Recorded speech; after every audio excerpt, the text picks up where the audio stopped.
അയ്യോ നടന്ന് വയ്യാണ്ടായി. ഒരു വർഷമായിട്ടുള്ള നടത്താണേ. എന്നാണ് അവസാനിക്കുക? എന്തിനാ നടക്കണേന്ന് അറിയണ്ടേ?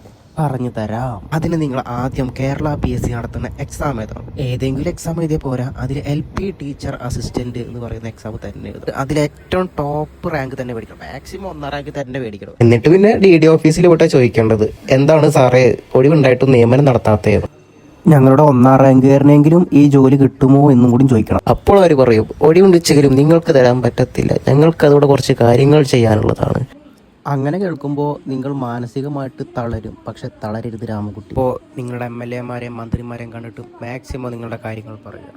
ഒരു വർഷം കഴിഞ്ഞിട്ട് പോയി ഞങ്ങളുടെ കൊല്ലം ജില്ല മാത്രം പറയുകയാണെങ്കിൽ 10 പേരെയാണ് ആകെ എടുത്തത്.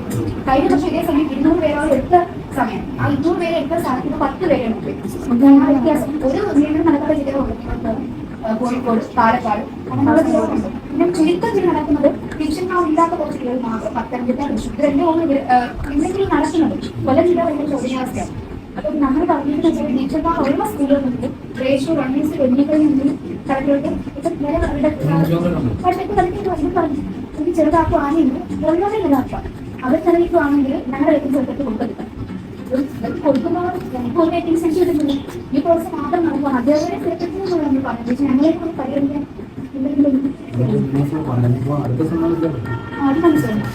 എയ്ഡഡ് അധ്യാപകർ HTV വേക്കൻസി, ഗവൺമെന്റ് സ്കൂളിലെ HTV വേക്കൻസി. അപ്പോൾ ഇത് തന്നെ നമ്മുടെ ഒരു ഏറ്റവും വലിയൊരു പ്രശ്നമാണ്. ഞങ്ങളുടെ റാങ്ക് ലിസ്റ്റിന് എന്തെങ്കിലും ഭാവി ഉണ്ടാവണമെങ്കിൽ കൃത്യമായിട്ടുള്ള റിക്വയർമെന്റ് നമുക്ക് കിട്ടുക പറയുന്നത്.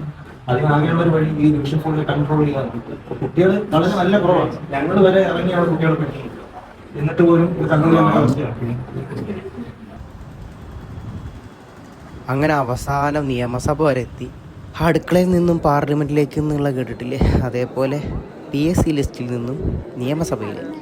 അങ്ങനെ ഞങ്ങൾക്ക് വേണ്ടി സംസാരിക്കാൻ ഒരാളെങ്കിലും നിയമസഭയിലുണ്ടായി. ഒരു ദിവസം 40 നിവേദനങ്ങളാണ് ഒരു MLAക്ക് കിട്ടുന്നെങ്കിൽ, എനിക്ക് കിട്ടുന്ന നിവേദനങ്ങളുടെ സാറേ 40 ഒരു 15 എണ്ണവും PSCയിൽ പേര് കൊടുത്തിട്ട് പ്രൈമറി സ്കൂളുകളിൽ അപ്പോയിന്റ്മെന്റ് കിട്ടാതെ വരുന്ന ഉദ്യോഗാർത്ഥികളാണ് സാർ. നമ്മുടെ സ്കൂളിലെ പ്രീ പ്രൈമറി വിദ്യാഭ്യാസ മേഖല, നമ്മളെപ്പോഴും ഉന്നത വിദ്യാഭ്യാസത്തെ കുറിച്ച് സംസാരിക്കുന്നു. ഈ നാട്ടില് പൗരബോധമുള്ള, രാഷ്ട്രബോധമുള്ള, എത്തിക്സ് ഉള്ള, സിവിക് സെൻസ് ഉള്ള, സാമൂഹ്യ ബോധമുള്ള, ആരോഗ്യമുള്ള, കാര്യപ്രാപ്തിയുള്ള, സഹിഷ്ണുതയുള്ള, ക്ഷമയുള്ള, എമ്പതിയുള്ള ഒരു പുതിയ സമൂഹത്തെ നമുക്ക് വാർത്തെടുക്കുവാൻ സാർ നമ്മുടെ പ്രീ പ്രൈമറി വിദ്യാഭ്യാസ മേഖല നമ്മൾ. Appu John Joseph Thodupuzha MLA ആണ്. അവരെ കാണാൻ പോയപ്പോഴേക്കും രാത്രിയായിട്ടുണ്ടായിരുന്നു. പക്ഷെ അവര് ഞങ്ങളുടെ അടുത്ത് കാണിച്ച പരിഗണന അതൊരിക്കലും മറക്കില്ല. പക്ഷേ ഞങ്ങൾക്ക് ഇലക്ഷന് മുന്നേ വാക്ക് തന്ന ഒരുപാട് ആൾക്കാരുണ്ട്. ജോലി കിട്ടാത്ത ഒരേ ഒരു സംസ്ഥാനമായിട്ട് ഈ കേരളം മാറിയത് നമ്മൾ അറിഞ്ഞില്ലേ? ഒഴിവുകൾ PSC കൊണ്ട് റിപ്പോർട്ട് വിളിച്ച് നിയമനങ്ങൾ വേഗത്തിലാക്കുന്നതിന് വേണ്ടിയിട്ടുള്ള നടപടികൾക്ക് മുന്നിൽ ഉണ്ടാകും എന്ന് നിങ്ങൾ ഉറപ്പുവരുന്നു.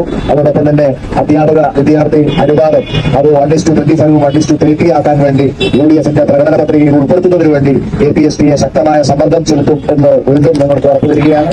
അതോടൊപ്പം തന്നെ ഈ കേരളത്തിലെ കൂടുപോലെ മുളച്ചു പോകുന്ന അൺഎയ്ഡഡ് വിദ്യാലയങ്ങളെ നിയന്ത്രിക്കാൻ നിങ്ങൾ സമരത്തിൽ ഏർപ്പെടണം.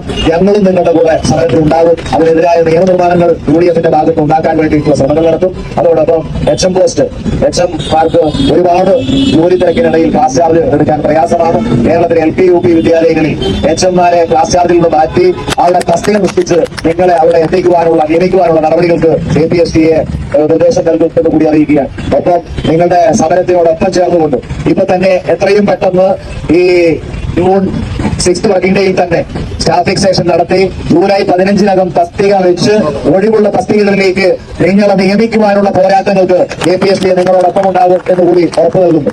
ഈ വാക്കുകളൊന്നും പാലിക്കപ്പെട്ടില്ലെന്ന് മാത്രമല്ല, വളരെ മോശം അവസ്ഥയിലാണ് ലിസ്റ്റ് പോയിക്കൊണ്ടിരിക്കുന്നത്. വീഡിയോ വാക്ക് തന്നവരിലേക്ക് തന്നെ തിരിച്ചെത്തണം. ഞങ്ങളുടെ 1ാം റാങ്കുകാരൻ ഒരു വർഷമായിട്ടും പുറത്തു വെക്കുമ്പോൾ ഞങ്ങൾക്കൊന്നും ചെയ്യാതിരിക്കാൻ പറ്റില്ലല്ലോ.